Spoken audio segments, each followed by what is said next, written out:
I would love to talk to you about VO2 max. Okay. So I think I am confused about the best way to improve my VO2 max. I understand that it's one of the most important measures of cardiovascular fitness, but I hear conflicting ideas that I should focus on my zone 2 and build my aerobic base. But then I also hear that that's not enough. That Got I it. really need to be incorporating HIIT once a week or the Norwegian protocol. Um, what is the best way to go about improving my VO2 max, and also is a blend of the two best? So, what's your goal? So my goal is to have the best cardiovascular fitness I can while doing the least amount of cardio. Have you had a body composition test? Yes. I know yours. Yours was actually quite good. Thank you. But always room for increased skeletal muscle mass. You were good. Don't take that the wrong way. So, if you're doing this for longevity, VO2 max is a good indicator of how you're doing, right? And we've got cutoff thresholds of below X, you're not doing well for your age, right? So you can train for VO2 max, or you can train for just for the purposes of that and increasing it, or you can train for also longevity, incorporating VO2 max and understanding where you're at, right? So zone 2 cardio. So first of all, what's the relevance of that and what's the tie-in to VO2 max? Well, the tie-in is what they know, what research has shown is that reasonable and consistent zone 2 cardio training, so your heart rate, zone 2, 60 to 70% of your maximum heart rate. If you're training in that, it makes your mitochondria more metabolically efficient. It improves your mitochondria. If you're trying to lose weight, and when I say lose weight, decrease percent body fat, not just losing weight, never just losing weight. So decreasing percent body fat for a health purpose, okay, then zone 2 is going to be critical for that. The incorporation of zone 2 is about the mitochondria. Where does fat burning happen? Mitochondria. Yeah. What does fat turn into ultimately? Carbon dioxide. And water and ATP, exactly. So who cares if you're burning fat for endurance or otherwise? You have to be able to have that metabolic flexibility of flipping between different types of energy. That's what makes us healthy. That's when we're talking about longevity, we're talking about cellular cleanup, when we're talking about trying to understand cholesterol patterns. It's the metabolic flexibility or inflexibility of how our body is using energy at what time under what stress. And there are normal conditions that we should be using energy and there's not. So from a longevity perspective in VO2 max, and you're trying to increase it, if you're trying to increase VO2 max for the sake of just increasing VO2 max, that is where the high intensity interval training has a role and has a place. And so from a longevity perspective, the recommendation is at least once a week to do HIIT. But it's not, everybody I think is getting confused on what HIIT is, right? So a lot of people think HIIT is, I go to a class and for 30 minutes we keep doing all these really big stressor things, or we have this long, at Orange Theory, 15-minute session of something that's really pounding your heart rate. That's not HIIT. HIIT is a high, really big impact over 30 to 60 seconds, really going all out and then coming back down and then doing it again and then coming back down. That's HIIT. So it makes sense, right? Because otherwise you're literally, if you're doing HIIT, you're forcing your body to go into these anaerobic zones. This is why I love the research of Dr. San Milan Ignio, I think. Sorry, Doc. Anywho, because this is what he looks at as the lactate thresholds, okay? And in the research of lactate thresholds, so when does lactate happen? When we switch over from using predominantly aerobic fat-burning energy into anaerobic. Okay? And so there's lots of nuance, and depending on who you want to get into a fight about research, people hate the term anaerobic, aerobic research, exercise. Like there's so much more minutia that we know now that it's not just that simple. But from the understanding of longevity, the lactate threshold of when somebody starts making more lactate and why they start making more lactate, and looking at lactate as a fuel for cancer is very interesting. And that's literally what the leading cancer researchers are thinking about. If somebody sort of the Warburg effect, basically cancer cells enjoying using glucose as a predominant form of energy, that's what they're investigating, is how do you metabolically shut this stuff down. So if you're going for longevity, if you're talking about cell cleanup, if you're talking about trying to lower, to the best of your ability, nobody's God, your risk of cancer or malignancy. All of these things have an interplay. It's a metabolic impact. So that's why I asked you at the beginning, like, what's your goal from a VO2 max perspective? Is it like you just want to climb it? You could just be chasing a VO2 max and making yourself accidentally more unhealthy, because if all you're doing is HIIT all the time, nonstop, putting huge strain on your body, there is the potential that you're having a massive cortisol effect too.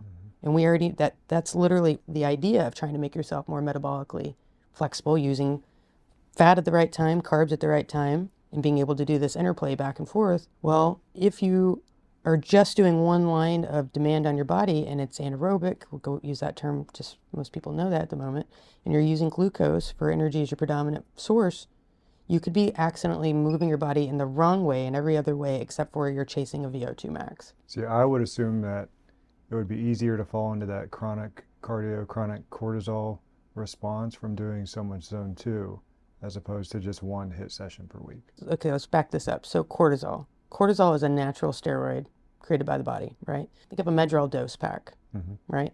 So it blunts inflammation, you think, at least a Medrol dose pack will blunt inflammation. Cortisol is supposed to do that, but long-standing cortisol actually does the inverse. It increases your inflammation, okay? But the body produces cortisol because it is supposed to create a blunting effect. If somebody's almost in a car wreck, it makes your brain kind of brain dead. Not brain dead, but like it numbs you. It's a numbing agent.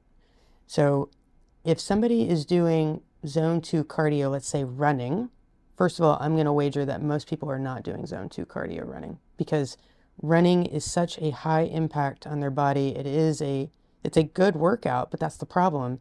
It's a good workout that's so strenuous that doing it all the time could have negative effect, okay? Which is not popular, I know that. If somebody's running every day pounding their joints, not because it's pounding like they're tearing them up, but like it's an impact.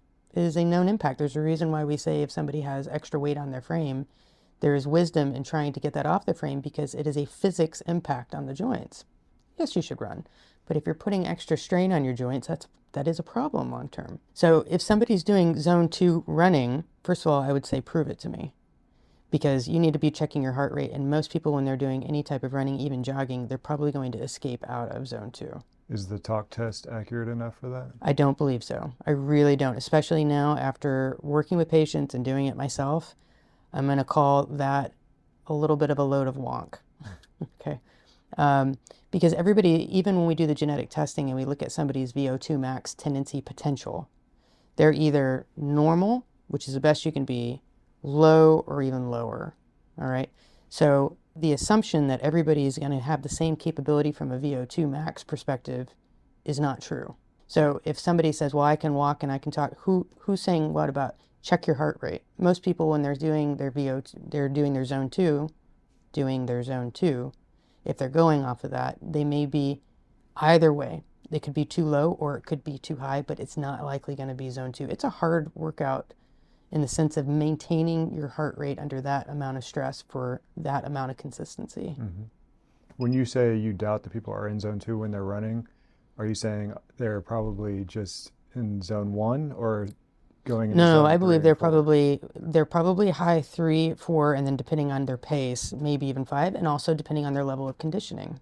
So the zone 3, zone 4, we're going to start burning glucose and getting that cortisol response. Zone 2 is going to be your biggest zone of using predominantly fat as the fuel source. You'll be burning some carbohydrates, but much less.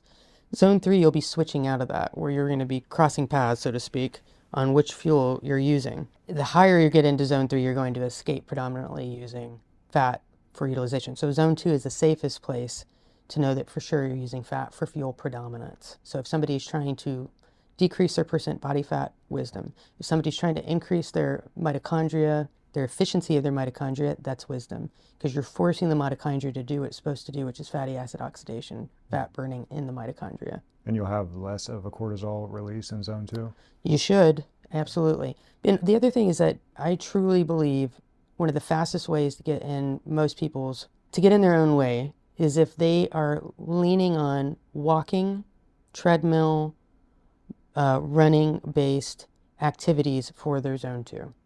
And the reason why I think I'm not going to call it a waste of time, I'm going to say it's a markedly probably less efficient way and accurate way of doing zone 2 training consistently, is that Most people, if we are physically able, are walking all the time and standing.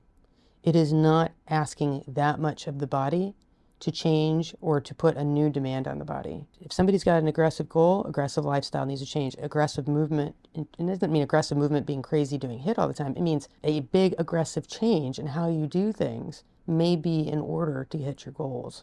So you have to send the body the stimulus to adapt. Absolutely. The body, as far as it knows, if you tell it we're going to sit here for 12 hours a day, it's going to say, awesome. I'm going to respond to that. I'm going to do exactly what you told me to do, which is to acclimate to 12 hours a day of sitting.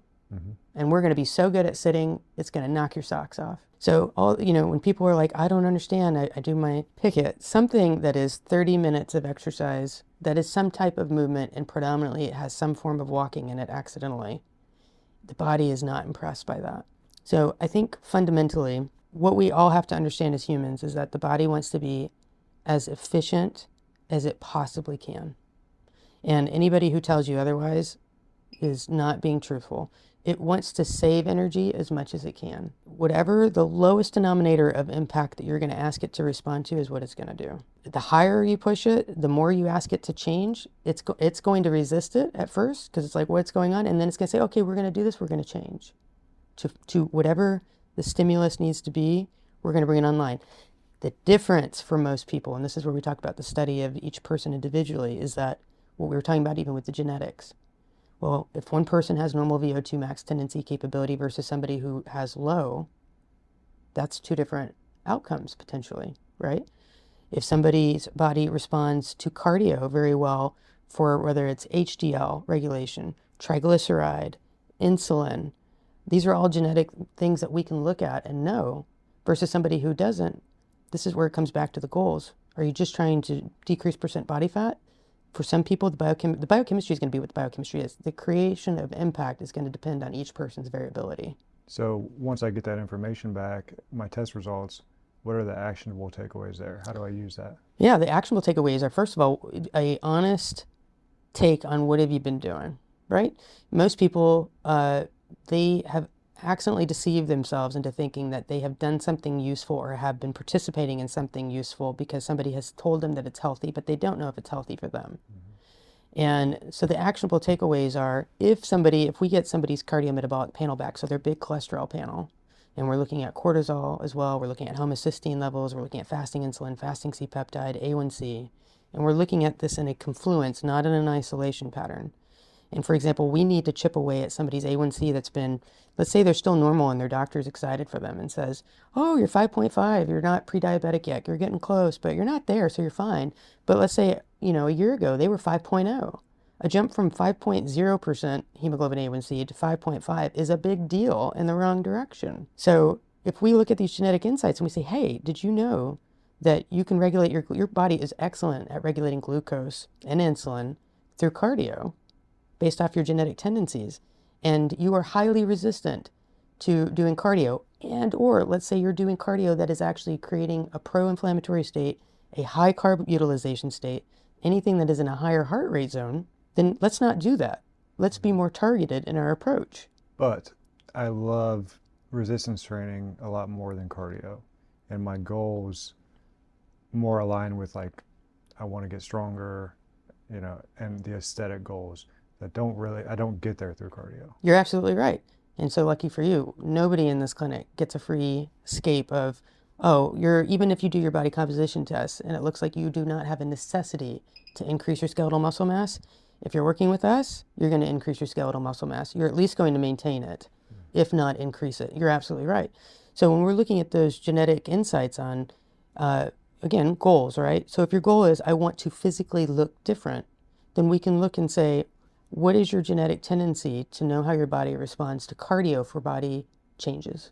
Okay. How does your body change in response to strength training? Is it neutral? Is it enhanced? Or is it low? Does that mean that above board all of these things that you shouldn't participate in anything? I'd say the bigger play in how you utilize that is if one person is absolutely, like you just said, hates, perhaps does not enjoy cardio, does not see the fruitfulness of it and never has, but it turns out their genetics lean into that for changes. Well, I'm going to say you need to know what to do, how to do, how much to do for those goals, as well as, everybody already knows this. You go to the gym and you work out and your body doesn't change for a lot of them. Well, what's missing? Everything else. You got to know what you're eating. You got to know, when you're utilizing even energy, kind of goes back to your original VO2 max question, is even when we do our resting metabolic rate test, it tells us calories somebody is burning. It doesn't tell us the type of calories people are burning. So when we look at macro testing and macro advising, that is an important part of it. Well, when do we need that fuel? What type of fuel? What's your goal? Is it endurance running? Okay. Is it trying to slim down and get to a place where you can see your muscle striations with a percent body fat of somewhere between probably 11 to 15% if you're a guy? Okay, so each of these goals has a different place. Most Americans are going to have a place where they need, on some level, to decrease their percent body fat. And that's just the truth, because most Americans are also not doing strength training. So as a natural aging process, no matter what, even without accelerating anything bad from a lifestyle perspective, if they are not taking specific action now, they are sliding in to muscle wasting, which means they are going to be replacing it with fat, which means that over time they're going to become metabolically inflexible if they're not already there. So if you're having a conversation about longevity, it's not just dancing around and saying, I'm doing this activity, I'm taking this action. You need to be taking targeted action. And that is where I say I tip my hat to Atia talking about that, because there is targeted action, but there's even more insights than just saying do these things blindly. You got to know what everybody else is, what the rest of the picture is, how much somebody's sleep is, what type of sleep it is there alcohol? What's the alcohol impact? Is there sleep apnea? Has it been tested? Can they do something about it? Do they need to lose weight? Do they need to get an oral appliance to help shift their jaw forward so it's not lacking back? I mean, all of these little discussions that should be happening in primary care on the regular aren't, because there's not a way to have these conversations and document it appropriately, et cetera, so insurance will get excited about it and pay somebody for it. Okay? But when you're talking about moving the needle for any of these things, I mean, same thing with VO2 max. If somebody's getting up at 5:30 in the morning to go do something, and then they have a late job, or they work late, or they're a night owl, and they're going to bed at midnight, and they're trying to change their health, and they're getting 5.5 hours of sleep, that may be delusional. But most people say, well, you're going hard, you're doing it, you're training yourself, you're doing this, and patting people on the back instead of saying, what are these other, how do you know? What are your markers? What's your advanced cholesterol panel telling you how your body's using energy? So I want to go back to something you said about walking. For a lot of people, they might only have access to a treadmill. What's your top recommendations for walking to get into zone 2 inside and outside? Well, I'm going to be really honest about this. I think that in Ohio, the law of excuses is massive. I don't like walking outside when it's humid. I don't like walking outside when it's bug season and the little gnats are in my eyes and in my face and whatever. I don't like walking because I'm going to slip and fall in the ice, or you name it. Yep. I think that it is too plentiful. The only way that somebody may, and I really don't want to hang my hat on this because the body is still so adapted to us standing and using these muscles all the time, that I think it's a low benefit in mimicking walking exclusively for zone 2. But the only way I would say maybe with diligence and body composition testing monthly to make sure it's moving the needle, because as soon as you find out if it's not, you got to switch it. You don't keep doing the same thing. Would be maybe doing treadmill on an incline. Maybe.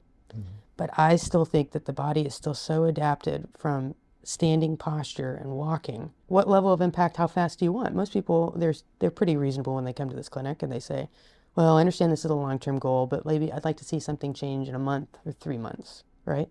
Well, most people aren't really going to see changes in their body doing everything right for a lot of people until about 3 months, the type of changes they want to see, okay?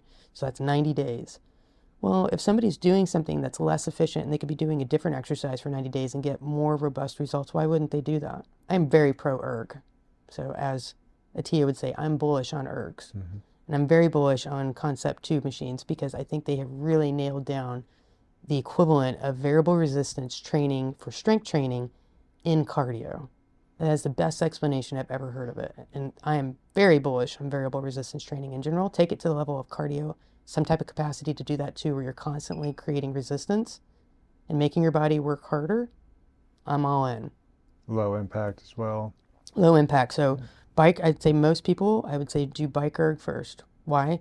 If your joints hurt, everything else, if you're trying to get your upper body strength back, then I would say, jumping into a ski erg or jumping into rowing may not be it initially. Everybody can get on a bike erg for the most part. Even people that get on the treadmill, I mean, interestingly, all of a sudden they start flaring if they're not used to moving or they have increased percent body fat. All of a sudden the impact on their heels, well, now we're in plantar fasciitis. Now we're at a risk of fragility fracture because they went too hard into it. This is why I really do recommend a bike erg to start for zone 2 cardio training. What about rucking? Well, you got to be a special person. I don't have a problem with rucking, but the same thing, and I'm going to say a lot of people are entering this clinic, not all, but a majority around midlife. And so, this is something that I want to talk more about in the future, but even thinking about bone density in men starts dropping around the age 60. But we're not screaming and talking about that with men, that they should be getting bone density scans too. And I think that there's a place for that. There's lots of opportunities for people to do things. I think rucking is excellent. But would I say somebody who is rucking naive to go do rucking for the purpose of what I'm talking about? I'm probably going to say no, because I also want to try to diminish their risk of injury, accidental injury. If somebody doesn't have the musculoskeletal structure, let's say their core, so your chest and your stomach muscles are not strong enough to keep your spine in alignment, and all of a sudden you put weight down your spine and this is not strong yet, well, you might have a pinched disc or something might become symptomatic in your back. So I think that there is a way. Most people are trying to do something. I truly believe that. A lot of people are trying to do something from a physical exercise perspective, but they gas out because it doesn't work. Because either it's the wrong stimulus, or it's the wrong type of exercise, or they're not doing other things that align that they need to, like recovery, their nourishment, understanding caloric guidelines for them, for that person, that it sidelines them. An injury happens, it takes too long, there's a lot of things that get in people's way. So rucking is a wonderful exercise if you have the capacity to do it safely. Mm-hmm.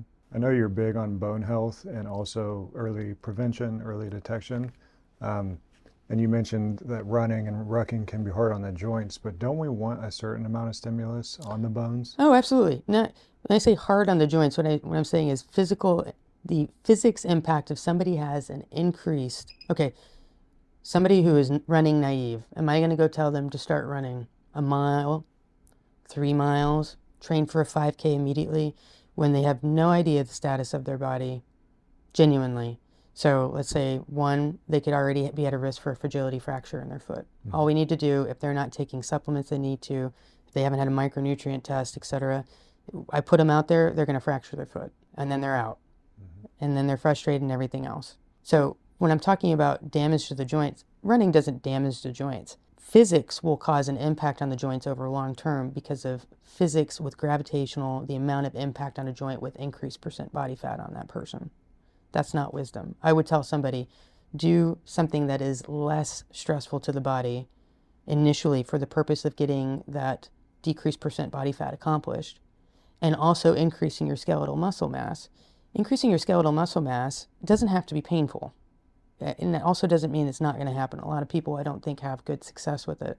And so then they stop. Mm-hmm. Or they keep doing the same thing they've been doing. We talked about, you got to give it stimulus. You got to constantly keep pushing it. So I would say, from a bone perspective, skeletal muscle mass stimulation is going to provide more benefit initially early than telling somebody to go run to give them the impact on their bones initially. Okay. I think that we have to start signaling to the body, to the bones, that, hey, we're going to do things differently around here.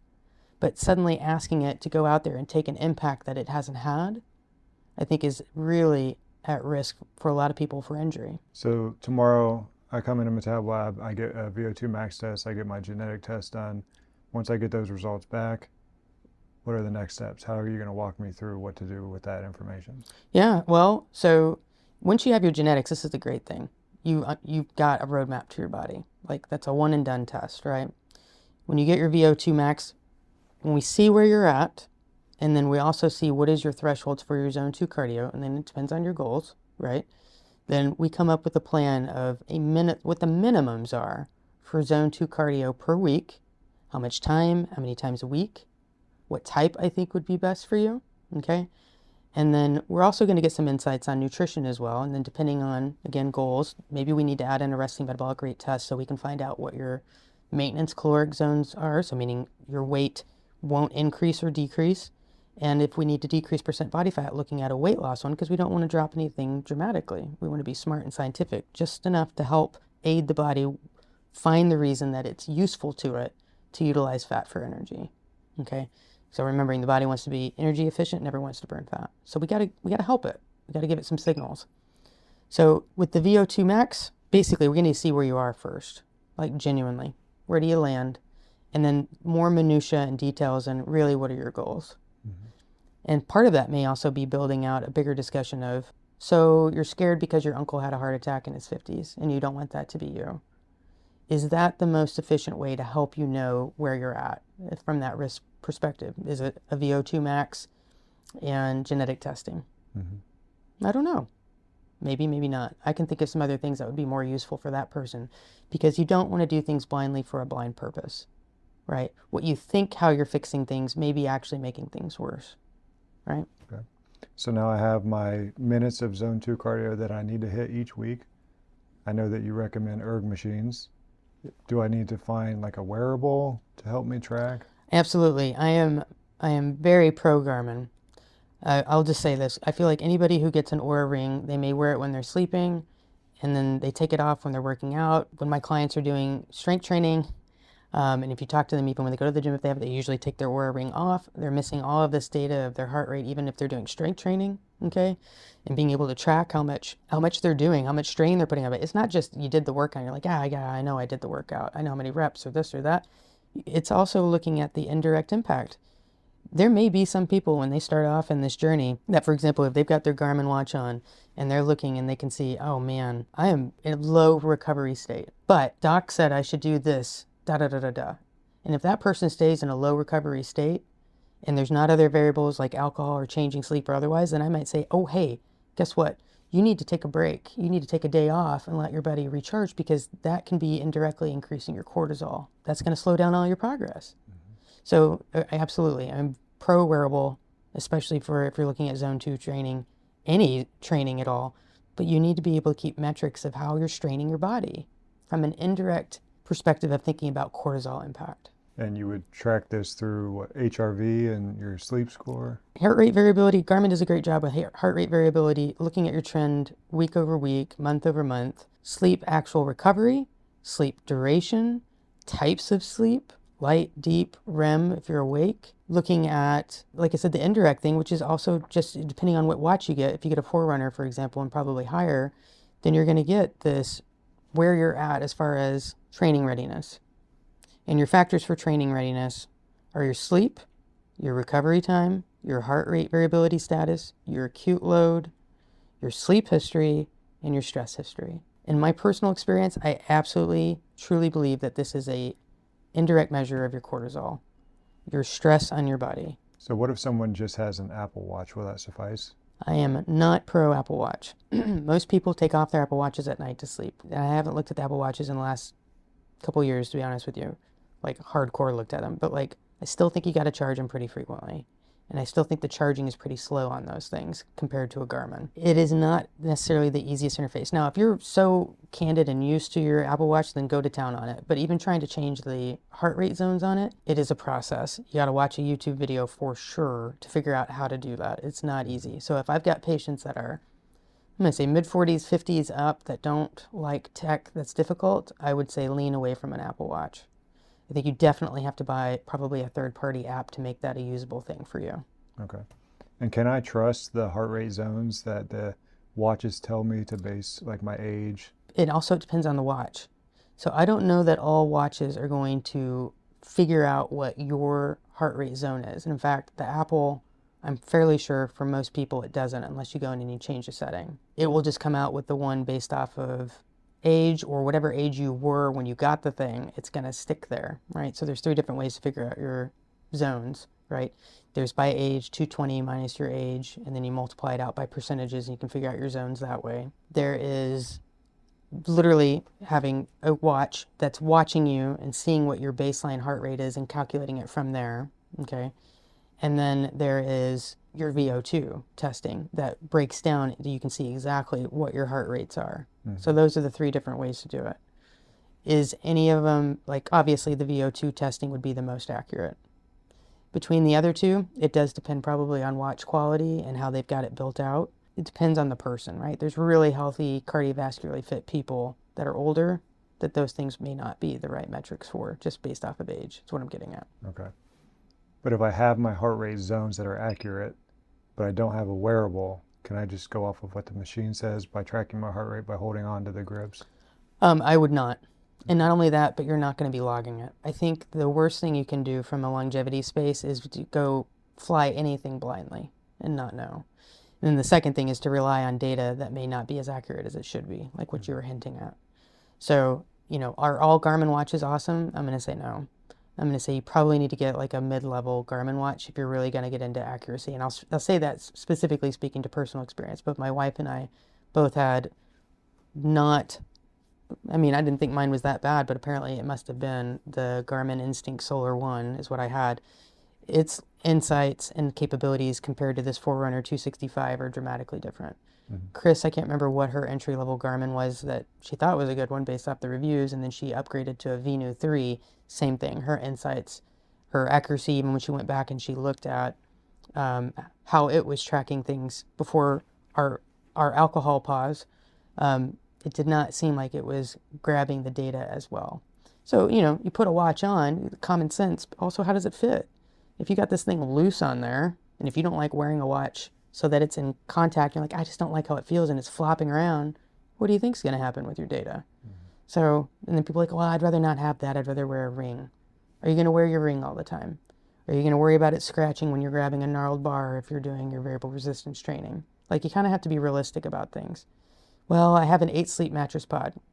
Yes, I believe that. I believe it's good and it can give you sleep scores, but I'm going to tell you, it's not going to show you your heart rate variability. It's not going to show you your pulse ox. I really don't believe that it's going to be that good on that level. You may not move and wiggle around, but there's a lot more data that can be useful and compacted rather than buying a bunch of things and have it separatized, and then you're doing questions. Is that really accurate? Is that what? Trend is the most important thing in my mind. Reasonable, high quality data and trend. I wanted to ask, how do you determine how many minutes of zone 2 is right for a person?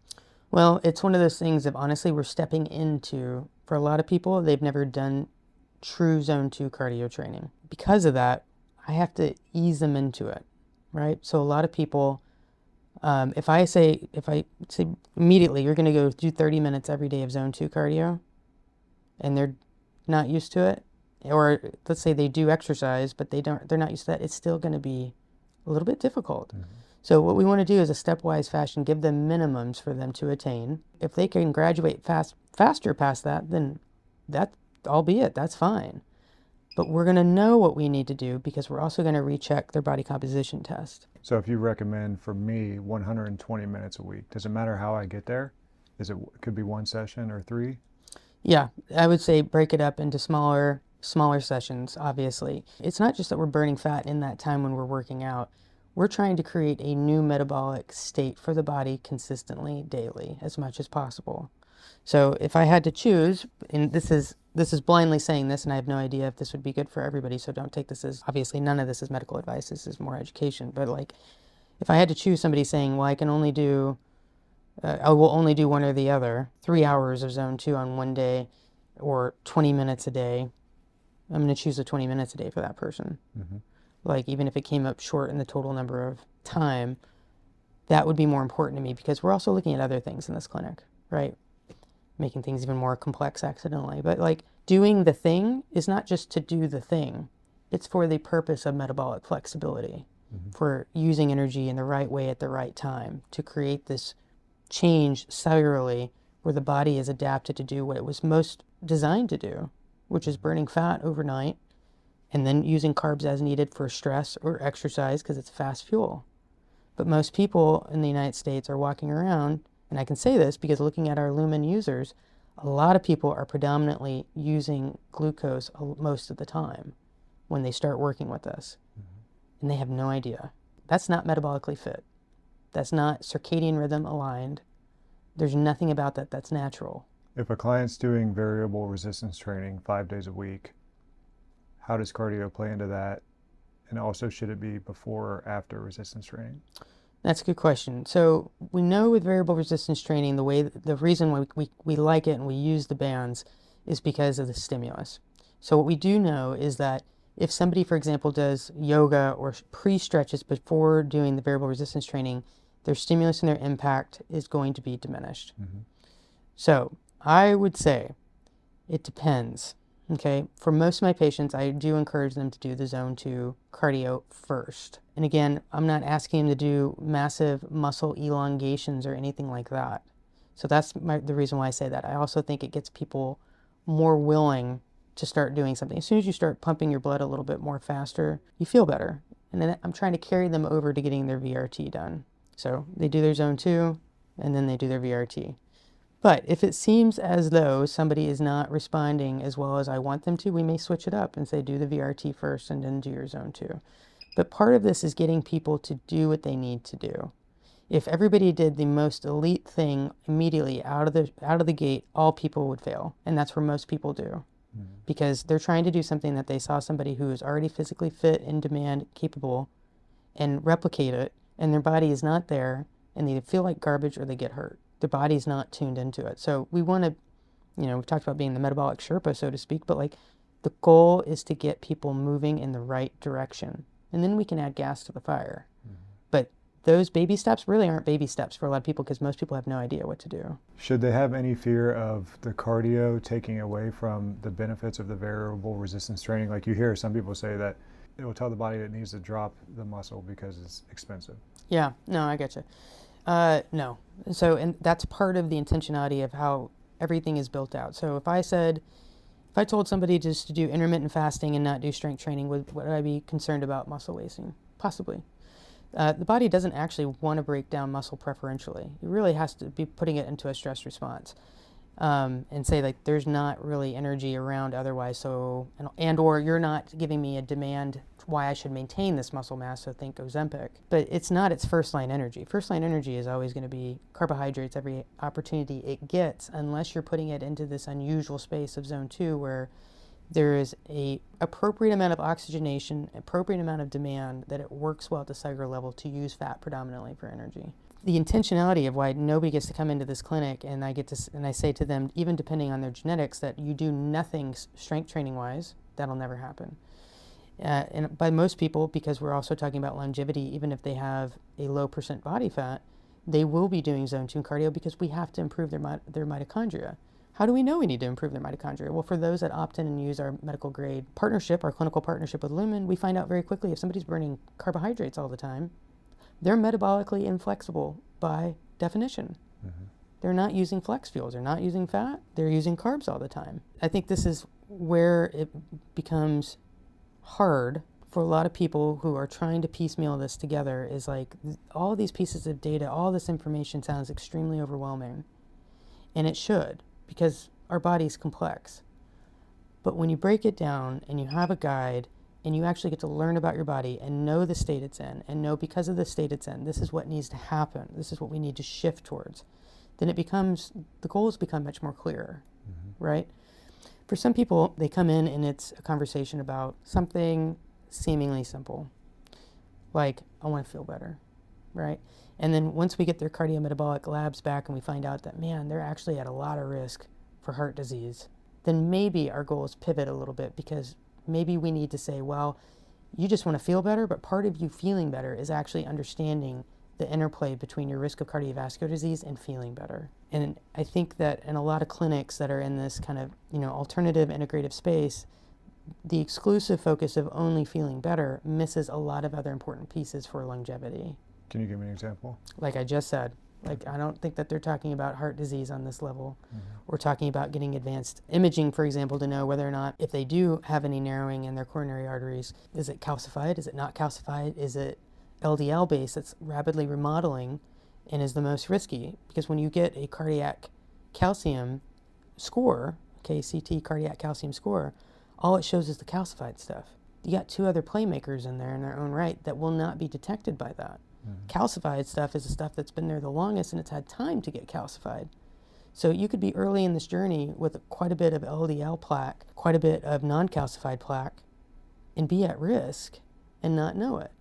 So if all I care about is how somebody feels, and talking about only somebody's GI tract and their fecal matter, we're missing a big discussion about other things that need to be talked about if we care about.